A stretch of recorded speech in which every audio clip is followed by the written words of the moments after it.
Irmãos da igreja, graça e paz, mais uma vez aqui reunidos para a nossa escola bíblica dominical. E hoje nós vamos falar da vocação eficaz, capítulo 10 da Confissão de Fé de Westminster. Nós já temos sobre o tema uma brilhante aula do nosso seminarista Fábio Sarmento. Hoje ele está na igreja lá do Jardim das Fontes, onde ele trata do capítulo 10 da Confissão de Fé. Eu vou deixar o vídeo aqui, o link, ou na descrição, pois eu dou um jeito de colocar aí para vocês. Então, meus irmãos, por que algumas pessoas reagem de formas diferentes quando ouvem a pregação do Evangelho? Nós conseguimos fazer uma alusão sobre isso, como, por exemplo, no tratamento que nós temos numa família, ou uma família que recebe dois filhos que recebem a mesma educação cristã, e um ouve, um segue, um cumpre a palavra de Deus, e o outro simplesmente não acredita, ou ignora, ou se rebela. Qual é o fundamento por trás de tudo isso?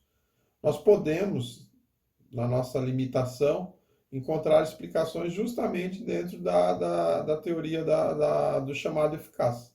Também conhecida como graça eficaz, essa doutrina ela ensina que a influência salvífica do Espírito Santo de Deus, meus irmãos, é irresistível, superando toda e qualquer resistência.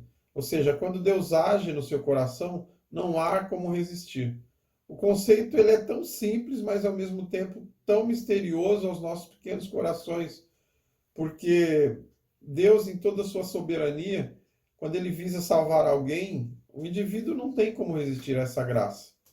Deus chama algumas pessoas de forma que elas não conseguem fugir, e o outro lado da moeda é que alguns Deus simplesmente não chama da mesma forma. Então, nós temos aí dois chamados divinos, o chamado geral e o chamado eficaz, né? Ou vocação eficaz, ou graça irresistível. Entender bem essas diferenças, meus irmãos, é entender porque alguns vivem para Deus, enquanto outros fogem dele. O próprio Jesus disse, lá em Mateus 22,14, muitos são chamados, mas poucos escolhidos.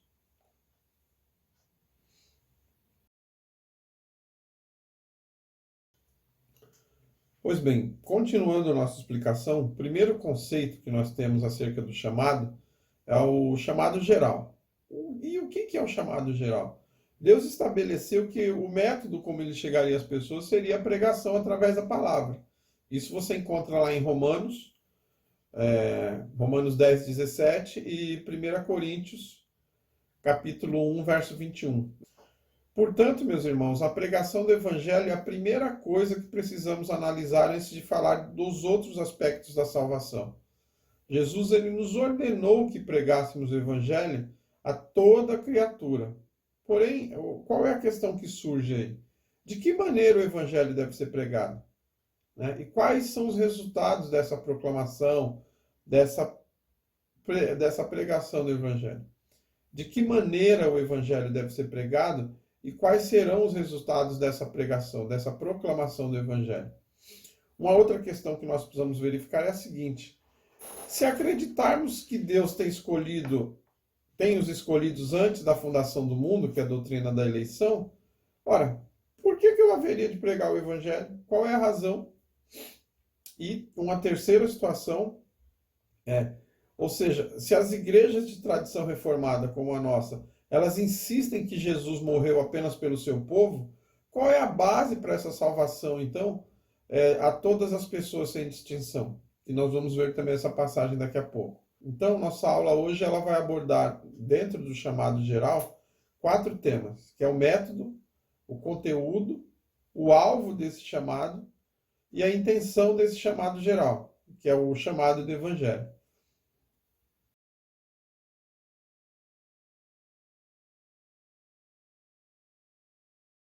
Jesus contou uma parábola que nos ajuda a entender a maneira correta de pregar o Evangelho. Lá em Mateus 22, versos 2 e 3, ele diz que o reino dos céus é semelhante a um rei que celebrou as bodas de seu filho. Então enviou os servos para chamar os convidados para as bodas. Jesus contou essa parábola com a intenção ali de apontar aos judeus lá da época dele que realmente o erro que eles estavam cometendo e as consequências desses erros. Porque na parábola o rei mandou os servos chamarem os convidados, e isso é justamente uma referência aos judeus, pois eles haviam sido convidados para essa festa e agora estava chegando a convocação final. Eles foram convidados durante o tempo todo, durante o Antigo Testamento, pela lei, pelos profetas, e agora chegava o momento de celebrarem as bodas do Filho de Deus, do Messias, que há tanto tempo esperavam, e eles não foram, eles não aproveitaram o momento. Os que haviam sido previamente convidados, que nós já nos referimos, eles se recusaram a vir. As pessoas, meus irmãos, elas precisam ouvir esse chamado urgente, esse apelo, para que confiem, né? Confiem em Cristo e se arrependam dos seus pecados. Em outra parábola semelhante que Jesus contou ali já em Lucas, fica mais clara ainda a ideia de convocação, quando um homem havia convidado seus amigos para a festa, mas eles foram recusando, eles inventavam desculpa. E aí, não inventando desculpas, não apareceram, o homem deixou de dar a festa? Não, ele mandou os servos saírem às ruas, irem atrás de pobres, de aleijados, de coxos, de cegos. Está lá em Lucas 14. A ideia, a mesma ideia que nós temos em Mateus, é justamente essa. A festa não deixa de acontecer, né, porque aqueles convidados, os judeus, se recusaram a participar, e aí ele manda trazer outros. Quem são esses outros nós? Ou quem são esses outros? Somos nós hoje. Então Lucas continua narrando a parábola, e aí o homem diz: sai pelos caminhos e atalhos e obriga todos a entrar, para que fique cheia a minha casa. Então, não resta dúvidas aqui à luz desses trechos, que é o evangelho, é a pregação do evangelho. Essa é a convocação formal, esse apelo que é feito para que as pessoas abandonem a velha vida e assumam um compromisso com Cristo.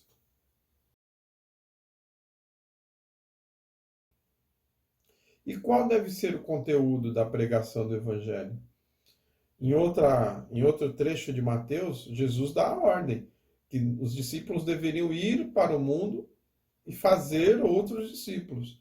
A palavra discípulo, ela tem dois significados aí juntados, que é crer e aprender. Eu creio e aprendo aquilo que eu estou crendo. Então, Cristo ele quis dizer que aqueles que creem nele levam a vida constante de obediência e aprendizado, porque você não consegue aprender se não tiver obediência e disciplina. Fazer discípulos, nesse conceito, é o mesmo que fazer alunos, né? Hoje em dia, essa pregação que nós vemos aí, ela não tem alicerce bíblico, ela é muito superficial, esses programas evangélicos, televisivos e radiofônicos, onde muita gente se segura, teoricamente se sustenta, é um evangelho fácil, ele é o que a gente chama de humanamente atrativo. As pessoas elas são atraídas porque elas ouvem o que gostariam de ouvir. Ninguém gosta de ouvir que vai para o inferno, que vai ser condenado. Agora, se você tem um evangelho onde pregam que você vai ganhar posses, o melhor desta terra pode ser seu, dentre outras charlatanices, eu me arrisco em chamar dessa forma, aí fica fácil atrair as pessoas. Então, o que mais vemos aí são pregadores oferecendo soluções para todos os nossos problemas, só que você não vê praticamente a proclamação das boas novas. Então, o conteúdo profundo e até revolucionário de Cristo, ele tem sido esquecido. Ele é deturpado, ele é distorcido e esquecido. Quando olhamos a maneira como os discípulos do Senhor pregavam, os discípulos de Jesus, nós podemos observar que eles tinham um grande conteúdo para passar, dependente da sua característica, mais bruta, como de Pedro, ou mais eloquente, como de outros discípulos, sempre havia um conteúdo a ser transmitido. Eles não apresentavam Jesus como solução para os seus problemas, mas sim como Salvador crucificado e ressuscitado, que tinha poder para dar vida eterna a todos que se achegassem a Ele com fé. E é isso que é a mensagem principal do Evangelho. Pregar o Evangelho não significa falar qualquer coisa que nos comova ou que não seja agradável aos ouvidos. Jesus não iludia, meus irmãos, seus potenciais discípulos com promessas fantasiosas, promessas de posses. Ao contrário, ele fazia questão de deixar bem claro que haveria dificuldade em segui-lo. Vamos ver adiante algumas dessas dificuldades nas próprias parábolas que a gente encontra ali em Lucas, que é aquele trecho dos três candidatos, né, que queriam seguir Jesus. A primeira está em Lucas 9, lá no verso 57. O primeiro disse assim, está aí na tela: seguir-te-ei para onde quer que fores. Era um jovem escriba e Jesus percebeu ali nele algum motivo para ele segui-lo. E Jesus respondeu: as raposas, e a resposta de Jesus foi a seguinte: as raposas têm seus covis e as aves do céu ninhos, mas o Filho do Homem não tem onde reclinar a cabeça.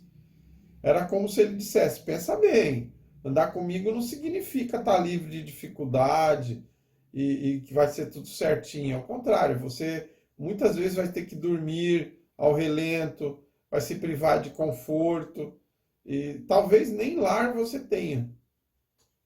Dá para entender a situação que Jesus tentava mostrar para eles? O segundo, ele recebeu um convite do próprio Jesus. Jesus disse a ele: segue-me. Ele, porém, foi lá, óbvio, né? Arrumou uma desculpa e disse: primeiro eu preciso sepultar meu pai. Mas Jesus insistiu: deixa os mortos sepultar seus próprios mortos. Tu, porém, vai e prega o reino de Deus. Está lá em Lucas 59, 60. Esse homem, ele tinha outra prioridade em sua vida, não estava preparado ainda para fazer de Jesus a prioridade. Portanto, não estava apto para o discipulado e preferiu tomar outros caminhos. O terceiro candidato também se ofereceu, só que ele tinha uma ressalva. Ele disse: seguir-te-ei, Senhor, mas deixa-me primeiro despedir-me dos de casa. E aí Jesus replicou, né? Ninguém que, tendo posto a mão no arado, que tenha começado a trabalhar na obra, entre outras palavras, olha para trás e é apto para o reino de Deus. Lucas 9, 61, 62. De algum modo, Jesus percebeu ali que aquele homem estava vacilante na decisão. Então, somente uma decisão integral para seguir o caminho de Jesus, ela habilita alguém ao discipulado. Esses três exemplos, então, meus irmãos, eles demonstram claramente que Jesus nunca prometeu facilidade, porque a preocupação dele não era com o número, mas com a qualidade dos discípulos. Com isso, meus irmãos, percebe-se que a mensagem de Jesus ela é bem diferente dessas mensagens televisivas, televangelistas de hoje, e também dessas pregações de autoajuda que a gente vê em tantos púlpitos por aí. Né? A pessoa ela deve ser chamada a uma vida de obediência a Deus, e não somente convertida. Como Jesus disse: se alguém me ama, guardará minha palavra, e meu Pai o amará, e viremos para ele e faremos nele morada. Quem não me ama, não guarda as minhas palavras, e a palavra que estáis ouvindo não é minha, é do Pai que me enviou, mas do Pai que me enviou. Então, a pregação evangélica ela deve se concentrar nesses atos redentivos de Deus, especialmente na morte e ressurreição, que é chamar para o arrependimento e fé. Quem deve ser chamado? Segundo a Bíblia, nós temos ali que todas as pessoas. Mas e como é que fica a questão da doutrina da eleição? Qual é a razão de chamar a todos? A razão de chamar a todos é fácil, é uma ordem de obedecer o próprio Jesus. Ele diz que o evangelho deveria ser pregado a toda e qualquer criatura. Em Marcos 16:15. Das parábolas que nós vimos agora há pouco, a gente entende que Deus tem um chamado para todas as pessoas. Né? Porém, a resposta desse chamado ela vai ser obtida apenas dos escolhidos. E aí o número é bem menor. Né? Jesus disse ali em Mateus 11:28, vinde a mim todos. Então esse convite do Evangelho não é direcionado apenas para os eleitos, mas a todo mundo. Apesar de que somente os que entenderem que estão cansados, que estão sobrecarregados, se dispuserem a ir a Cristo para serem aliviados, é que vão obter os benefícios do Evangelho. Tanto a ideia de convocação quanto de oferta universal, ela pode ser vista ali em Atos 30. Ora, não levou Deus em conta os tempos da ignorância. Agora, porém, notifica aos homens que todos, em toda parte, se arrependam. O argumento que alguns usam de que se Deus tem escolhidos que serão salvos, então o evangelho não precisa ser pregado. Ele denota aí, no mínimo, uma falta de conhecimento do evangelho, de quem tem ou preguiça ou negligência em ler, em aprender, ou que simplesmente não quer, né? Nós não sabemos quem são os eleitos, não poderíamos selecioná-los para que ouçam a pregação. Eu vou pregar o evangelho, vou evangelizar esse ou aquele, determinado bairro, determinada classe social, determinado círculo social. Nós devemos pregar o evangelho a toda criatura. E não somos nós quem elegemos, é o próprio Deus. Isso eu acho que está bem claro para os irmãos. Então, o que acontece aí? Por outro lado, a eleição ela vai fazer diferença no resultado. Porque a doutrina da eleição é a garantia de que nossa pregação não será infrutífera. Pois os escolhidos, esses escolhidos, que nós não sabemos quem é eles que vão responder esse chamado do Evangelho. Uma outra questão que aparece para nós é a seguinte: será que as pessoas que não ouviram a pregação do Evangelho, elas vão ser desculpadas? Elas vão ser absolvidas dessa condenação? A Bíblia ela diz que só há um modo das pessoas serem salvas: crendo em Jesus.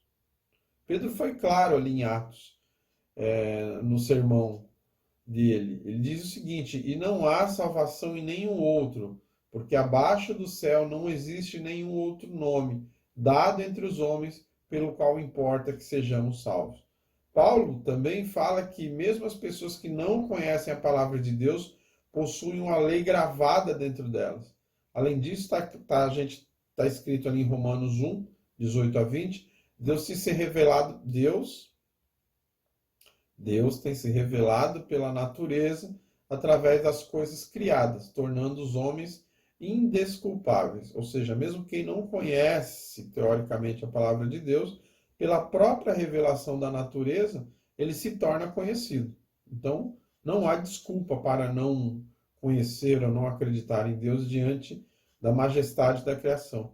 Assim, sem querer discutir se Deus tem outros métodos de fazer o evangelho conhecido, como, por exemplo, anjos, visões, a verdade é que o método comum é a proclamação do evangelho por parte dos seus discípulos. O alvo continua sendo o mundo e a igreja não pode se desviar desse alvo com shows, com outras doutrinas. O chamado bíblico ele é da pregação do evangelho. Isso deve ficar bem claro para nós.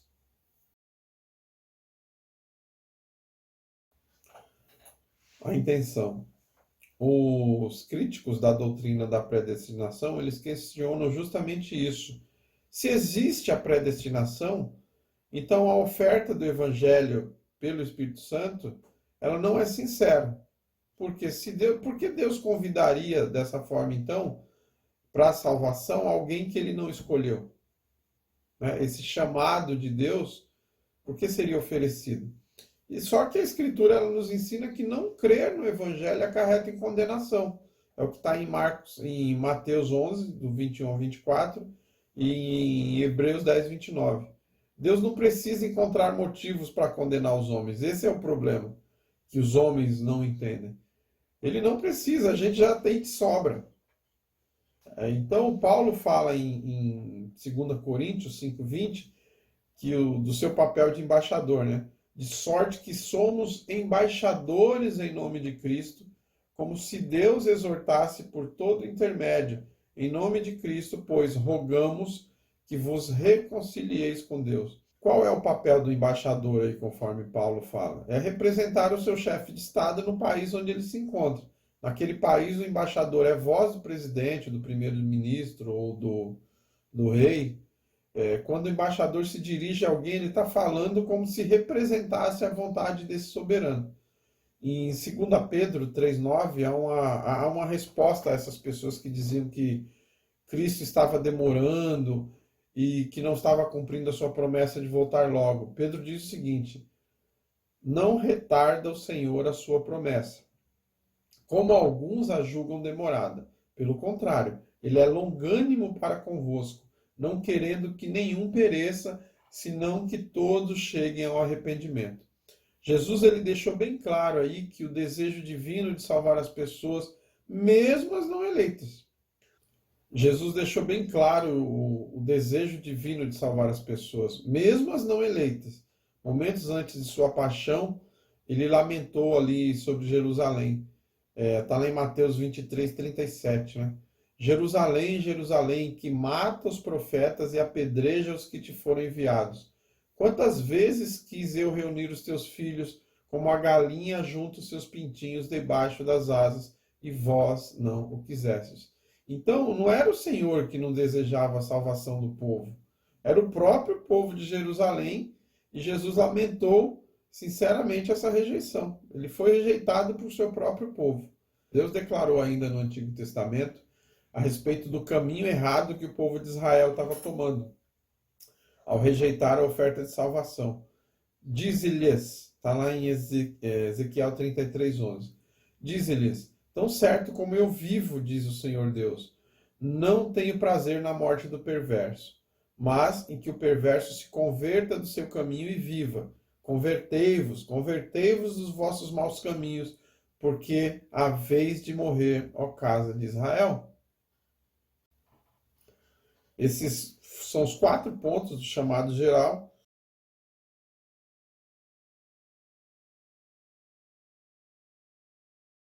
Agora, entrando ali diretamente no que a gente chama no texto de o chamado, ou o chamado eficaz, a graça irresistível, a vocação eficaz. E aí é o a mensagem, o trecho bíblico é o de Mateus 22:14. Muitos são chamados, mas poucos escolhidos. E aí nós precisamos meditar na segunda parte desse versículo, e que é o dos escolhidos. E aí nós vamos passar a falar do que os teólogos chamam de graça irresistível ou vocação eficaz. É verdade que muitos não gostam do termo irresistível, justamente porque pensam que pode dar a ideia de que o Espírito Santo força as pessoas a se converterem. Né? A doutrina da graça irresistível, ela nos fala da forma como Deus chama as pessoas para a salvação e aplica a obra de Cristo na vida delas. Segundo essa doutrina, somente as pessoas que foram chamadas eficazmente serão salvas. Quando falamos, por exemplo, em chamado eficaz, estamos justamente querendo fazer a diferenciação com o chamado geral do Evangelho, que é o que nós falamos aí anteriormente. Todas as pessoas elas são chamadas para ouvir o Evangelho, mas nem todas chamadas eficazmente, de forma que vão aceitá-lo. A doutrina da vocação eficaz ou da graça irresistível, ela é fundamentada na palavra de Deus e nas doutrinas que nós já estudamos aqui em outras oportunidades, como da depravação total, que o pastor Leandro chama aqui na revista de pecaminosidade humana ou da nossa morte espiritual, né? Depravação total, eleição incondicional e da expiação ilimitada. A depravação total ela fala da nossa impossibilidade de responder positivamente ao chamado de Deus e por conta justamente de estarmos mortos, né, nos nossos pecados. Porém, a doutrina da eleição, ela diz que alguns desses foram escolhidos para ser salvos. E a doutrina da expiação limitada diz que Cristo morreu por esses e por isso eles precisam ser chamados de forma eficaz para que recebam salvação preparada para eles. O chamado eficaz, meus irmãos, é a aplicação da obra de Cristo em nossas vidas. Ele é um chamado absolutamente gracioso, como o próprio nome diz. Por quê? Porque nós não fizemos nada para merecer esse chamado. Nem por nossas obras, nem por nossas posses. Somente por Deus. Nós não fomos chamados porque Deus viu algo de bom em nós, né? Não fomos chamados porque servimos há mais ou menos tempo na igreja. Nós fomos chamados pela graça de Deus. Nós somos chamados tão somente porque Ele nos amou e se condescendeu nesse amor em nos chamar. Um exemplo bem simples e bem prático deste chamado a gente encontra lá em Lucas 19, que é o trecho da passagem de Zaqueu. Zaqueu era um publicano, um cobrador de impostos, e aí, dado um pouco de história aqui, os irmãos já sabem, os cobradores de impostos não são, nunca foram bem vistos, né? O governo romano ele dominava ali e havia um combinado.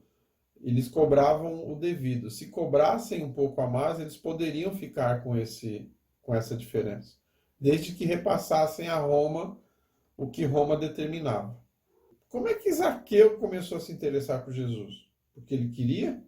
De onde veio esse interesse? E como esse interesse aumentou a tal ponto de que ele foi numa árvore para ver Jesus passando? E aí, não foi Zaqueu que gritou para Jesus, foi Jesus que parou diante da árvore e chamou ele pelo nome.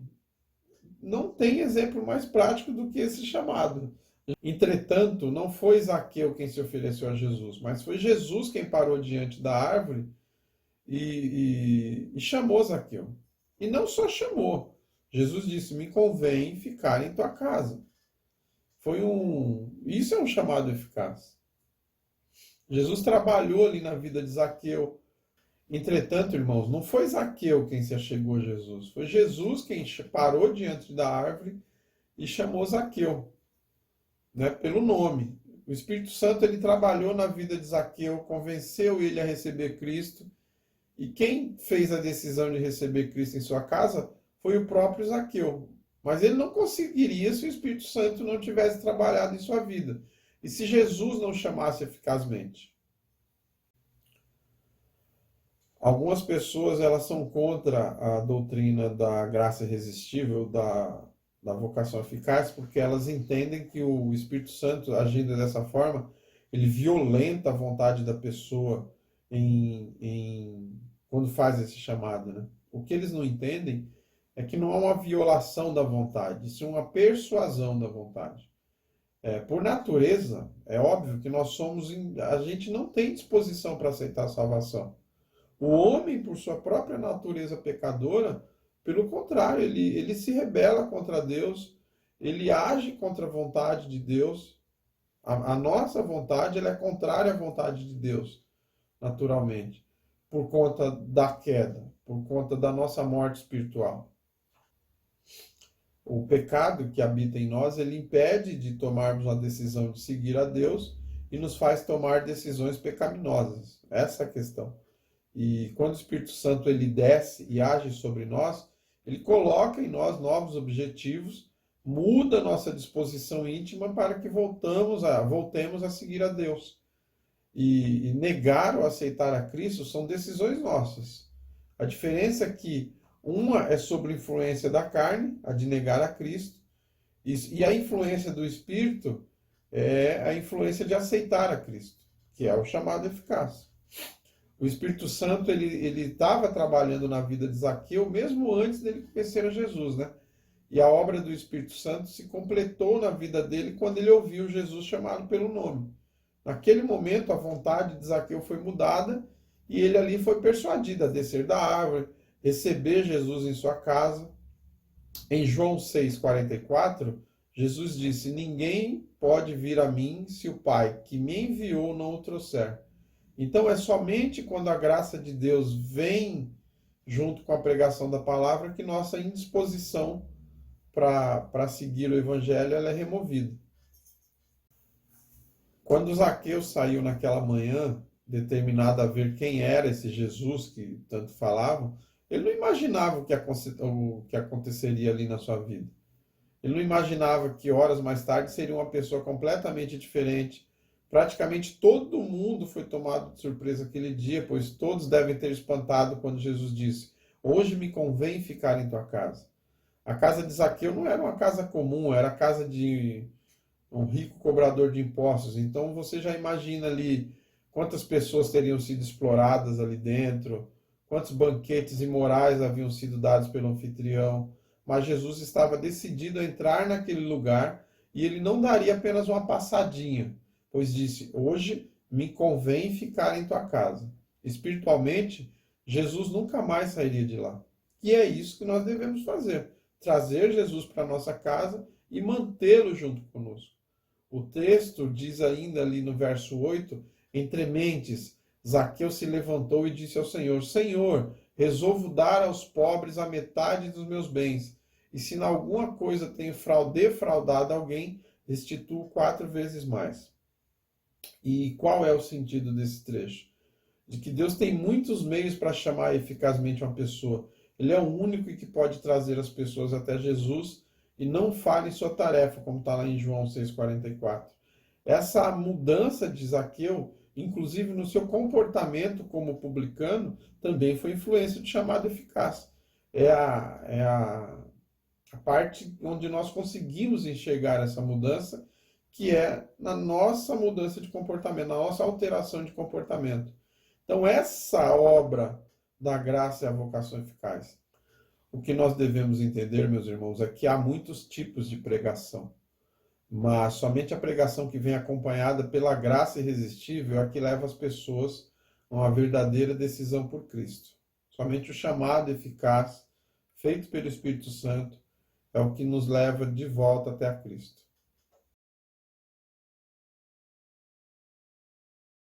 Nós concluímos aí, portanto, findando a nossa aula, que o motivo pelo qual as pessoas respondem de formas diferentes ao chamado do Evangelho é porque umas são capacitadas por Deus para aceitarem, enquanto outras não. Assim, por inclinação natural, nenhum homem está disposto a se converter. Se a conversão ocorre, é porque antes dela, Deus já trabalhou no coração do homem, persuadiu, mudou sua vontade e o inclinou para aceitar a obra da graça divina. É somente depois dessa obra no coração do homem que ele poderá livremente responder com fé à mensagem da graça, e mesmo essa fé não pode ser considerada uma obra sua, porque a Escritura diz que ela é um dom de Deus, é o que está em Efésios 2,8. É isso, meus irmãos. Se tiverem alguma dúvida, podem mandar para a gente no e-mail da igreja. Tem os outros links que eu deixei aí sobre o tema e sobre outros temas relativos às doutrinas da graça. Os irmãos podem acompanhar no site. Também tirar dúvidas conosco pelo e-mail da igreja. Tá bom? Vamos orar? Senhor Deus e Pai, nós agradecemos, Senhor, sempre pela tua misericórdia, pelo amor que o Senhor tem sobre os teus filhos, pela a vida que o Senhor nos dá, meu Pai. Nós somos gratos a Ti, Senhor, pelo dom da vida. Nós pedimos que o Senhor continue nos abençoando, que o Senhor proteja as nossas famílias, proteja as famílias da igreja, que o Senhor abençoe e proteja a todos aqueles a quem chegar essa mensagem. É isso que nós te pedimos, que essa mensagem seja colocada no coração das pessoas para que ouçam a tua palavra, ouçam as tuas boas novas, meu Pai, para que possam gozar das tuas maravilhas. É isso que nós pedimos, já agradecidos, em nome do teu Filho amado Jesus, Senhor, que oramos. Amém.